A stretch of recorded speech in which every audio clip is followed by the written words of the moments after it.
अस्सलामुअलैकुम। City 5 TV के साथ मैं हूं जवेदिया नियाज। सबसे पहले हेडलाइंस।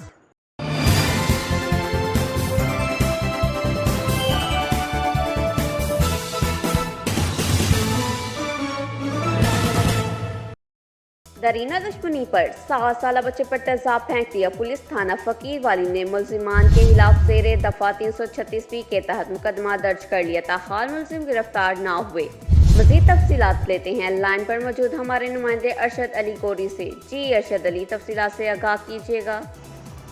जी बिल्कुल, हरूनाबाद थाना फकीरवाली की हदूद 161 सेवनार में तेजाब गर्दी का अफसोसनाक वाक़या पेश आया है, जहां दरीना दुश्मनी पर मुलजिम खालिद और फैसल ने रकबे से गुजरने पर 7 साल ताहर पर तेजाब फेंक दिया, जो ताहर के बाजू और पेट पर गिरा। पुलिस थाना फकीरवाली ने ताहर के वालिद फैज़ हुसैन को मुद्दई बनाकर ज़ेर दफ़ा B 336 तेपे के तहत मुकदमा दर्ज करके मुलजिम की तलाश शुरू कर दी और बच्चे को तहसील हेडक्वार्टर अस्पताल हरूनाबाद मुंतकिल कर दिया, जहां बच्चे का इलाज मुआवजा जारी है।